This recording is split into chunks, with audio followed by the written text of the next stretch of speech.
Shalom, damai di hati. Kita bersyukur kepada Tuhan di Minggu Sengsara Tuhan Yesus Kristus menjelang Jumat Agung. Kita terus dianugerahkan oleh Tuhan untuk membaca, merenungkan akan firman Tuhan dalam program Renungan Harian Keluarga Jemaat Bukit Muria Tikala Baru. Untuk itu, mari kita berdoa. Terima kasih ya Tuhan Yesus untuk hari yang baru, tapi juga untuk kesempatan yang Engkau beri bagi kami dalam kami akan membaca dan merenungkan bagian firman-Mu. Roh Kudus berkuasalah atas kami, agar kami boleh mengerti maksud-maksud Tuhan bagi kami lewat bacaan firman Tuhan sesaat lagi. Untuk kami dapat berbuah di dalam kehidupan yang Engkau percayakan bagi kami. Maka hanya di dalam nama Tuhan Yesus firman yang hidup kami berdoa. Amin. Saudara-saudara yang dikasihi oleh Tuhan, Matius 27 ayat 31 sampai dengan ayat 34. Begini firman Tuhan.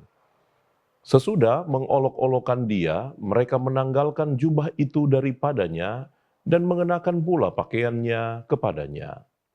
Kemudian mereka membawa dia keluar untuk disalibkan. Ketika mereka berjalan keluar kota, mereka berjumpa dengan seorang dari Kirene yang bernama Simon. Orang itu mereka paksa untuk memikul salib Yesus. Maka sampailah mereka di suatu tempat yang bernama Golgota, artinya tempat tengkorak. Lalu mereka memberi dia minum anggur bercampur empedu. Setelah ia mengecapnya, ia tidak mau meminumnya. Jemaat yang dikasihi oleh Tuhan Yesus Kristus, betapa Yesus diolok-olokkan, Yesus dibuat sesuka hati lewat nafsu untuk menganiaya dari para serdadu Romawi. Dia dihina, dia disiksa, dan dari bacaan ini tibalah saatnya Yesus pun akan disalibkan di bukit Golgota. Dan dikatakan dari keterangan ayat 31 bahwa tempat itu adalah di luar kota, di luar Yerusalem. Dikatakan kemudian mereka membawa dia keluar untuk disalibkan. Nah, bagian ini justru oleh Matius mau menerangkan betapa Yesus itulah anak domba yang tiada bercacat sebagai persembahan penghapus dosa. Sebab kalau kita ingat dalam perjanjian lama, korban penghapus dosa itu harus dibawa keluar perkemahan. Dia tidak boleh ada di dalam perkemahan. Ya, setelah dilakukan ritual, maka domba penghapus dosa itu harus dibawa keluar perkemahan. Artinya dia tidak boleh ada di dalam, harus ada di luar dari perkemahan. Dan bukankah Yesus di perjanjian baru dalam Matius 27 ini adalah pribadi yang sepenuhnya mau menggambarkan akan kasih Tuhan yang besar kepada orang percaya. Dia dibawa keluar kota. Dialah satu-satunya pribadi yang menghapus dosa setiap orang yang berkenan kepada Bapa. Nah, karena itu sebagai orang percaya tidak ada kata lain bagi kita untuk percaya, untuk menyembah Dia yang rela berkorban untuk kita, yang telah dibawa keluar Yerusalem. Sehingga apa? Dia rela untuk diseret keluar Yerusalem untuk disalib, agar kita kelak boleh masuk ke Yerusalem yang baru. Selanjutnya, saudara-saudara yang dikasihi oleh Tuhan, dikatakan di ayat 32, ketika mereka berjalan keluar kota, mereka berjumpa dengan seorang dari Kirene yang bernama Simon. Tentu bukan satu kebetulan. Serdadu Romawi yang melihat Yesus sudah kepayahan, mereka melihat sosok Simon, dan saya kira dalam iring-iringan perjalanan Yesus untuk dibawa ke Bukit Golgota, ada banyak orang di sana.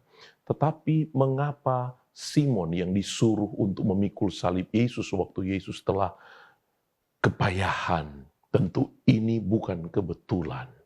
Ya, artinya ada perjumpaan yang dirancang oleh sorga bagi Simon dari Kirene. Ya, ada catatan yang mengatakan karena Simon Kirene perawakannya besar, dia orang berasal dari orang Yahudi turunan berasal dari Afrika, ya, dan mungkin sekali dia berkulit hitam, sehingga dari pengamatan serdadu Romawi tidak mungkin orang ini berwarga negara Romawi, karena bagi orang Roma mereka harus diberikan privilege ketika memasuki daerah-daerah jajahan Roma. Mereka tidak boleh dibuat susah. Maka dari perawakan Simon, mungkin sekali dia bukan warga negara Roma. Sehingga dengan cepatnya, serdadu Romawi menyuruh dia membantu Tuhan Yesus. Nah, dari bagian ini, lewat perjumpaan Simon dengan Tuhan Yesus yang bukan kebetulan, kita percaya Simon mendapatkan keistimewaan itu. Walaupun mungkin dari bagian awal ini, Simon pasti berkeberatan dengan itu. Dan juga Simon dari bagian ini tentunya tidak mau, ya, pasti dia terpaksa.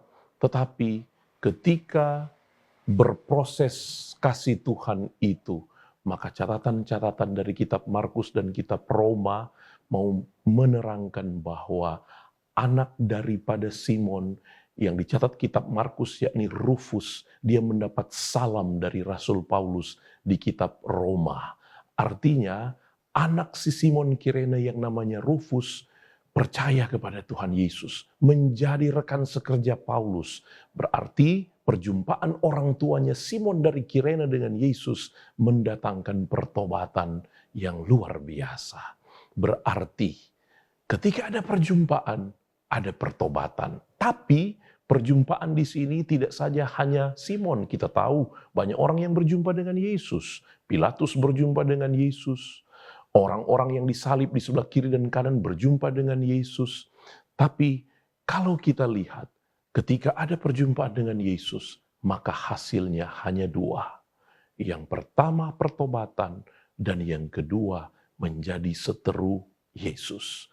Pertanyaan bagi kita dalam pesan yang kedua ini, di pihak manakah kita? Apakah kita ada di pihak sebagai orang-orang yang mau bertobat dan menyembah Yesus, percaya padanya, atau orang-orang yang mau menjadi seteru Yesus? Tapi selanjutnya dari bacaan ini di ayat 34 dikatakan bahwa kemudian mereka memberi Yesus anggur bercampur empedu, dan banyak penafsir yang mau mengatakan bahwa Yesus menolak pemberian anggur bercampur empedu karena ini bersifat bius dan akan mengurangi rasa sakit mereka yang divonis untuk disalibkan. Tapi Yesus tidak meminumnya karena Yesus ingin merasakan segala derita yang dia tanggung secara full. Dia tidak mau setengah-setengah merasakan deritanya. Artinya bagi kita yang pertama adalah betapa bahagia kita. Karena Yesus tahu apapun keadaan kita. Situasi apapun yang kita alami. Mungkin kita ada di titik terendah dalam kehidupan.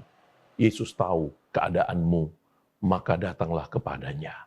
Tapi bagian selanjutnya dari bagian ini adalah Yesus mau menanggung semuanya.